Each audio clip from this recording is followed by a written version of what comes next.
ஒரு 65 வயசு முதியவர் அமெரிக்கால இருக்காரு. ரொம்ப எளிமையான பின்னணியை கொண்டவர். ஒரு பழைய வீடும் ஒரு பழைய காரும் தான் அவர்கிட்ட இருக்கு. 65 வயசுல தான் ஏதாவது சம்பாதிக்கணும் அப்படின்னு நினைக்கிறாரு. அவர் ஃப்ரெண்ட்ஸ் எல்லாம் சொல்றாங்க, நீ நல்லா சமைப்பையில்ல, எங்களுக்கெல்லாம் நீ ஒரு சிக்கன் செஞ்சு கொடுப்பையில்ல, அதை எடுத்துட்டு போய் பெரிய ஹோட்டல்ஸ் எல்லாம் அப்ரோச் பண்ணு அப்படின்னு சொல்றாங்க. இவரும் அவருடைய ஊரை விட்டு அமெரிக்காவுடைய நகர பகுதியில் இருக்கக்கூடிய பெரிய பெரிய ஹோட்டல்கள்ல போறாரு. ஒவ்வொரு ஹோட்டலா ஏறி இறங்குறாரு. கிட்டத்தட்ட 1009 ஹோட்டல் போயிருப்பாரு. ஆனா ஒரு ஹோட்டல்ல கூட அவருக்கு ஒரு எஸ்ன்னு ஒரு பாசிட்டிவான பதில் வரல. எல்லாரும் ரிஜெக்ட் பண்றாங்க. 1010வது ஹோட்டலா ஒரு ஹோட்டலுக்கு போகும்போது சரி நீங்க இதை செய்யுங்க அப்படின்னு ஒரு வாய்ப்பு கொடுக்குறாங்க.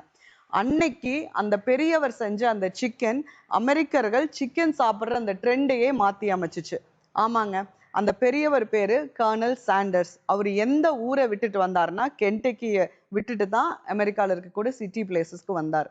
இன்னைக்கு அமெரிக்கா மட்டும் இல்லாம உலகம் முழுக்க ரொம்ப ஃபேமஸா இருக்கக்கூடிய Kentucky fried chicken KFC recipe உருவானது அந்த 65 வயது பெரியவரனுடைய முயற்சியால் தான். அதுக்கப்புறமா அவர் அந்த பிசினஸை ரொம்ப பெருசா பண்ணாரு. ரொம்ப ஃபேமஸான ஒரு பிராண்டா அந்த KFC சிக்கன் ஆச்சு. தன்னுடைய 88வது வயதுல அதை ஒரு பெரிய பிராண்டுக்கு வித்துட்டு அதுக்கப்புறமும் கூட அந்த KFC-னுடைய பிராண்ட் அம்பாசிடரா இருந்தாரு. இந்த ரியல் லைஃப் ஸ்டோரி நமக்கு சொல்லக்கூடியது 2 விஷயம்தான். ஒண்ணு, age is just a number. நம்மளுடைய கனவுகளை நனவாக்குவதற்கு வயது ஒரு காரணமே இல்லை.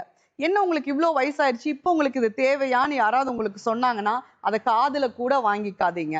2வது, நம்ம கிட்ட ஒரு கான்செப்ட் இருக்குன்னு வச்சுக்கோங்களேன், அது யாராவது நல்லா இல்ல அப்படின்னு சொல்லி நிராகரிச்சுட்டாங்கன்னா உடனே அந்த கான்செப்டே தப்புங்கிற முடிவுக்கு நம்ம வந்துடக்கூடாது.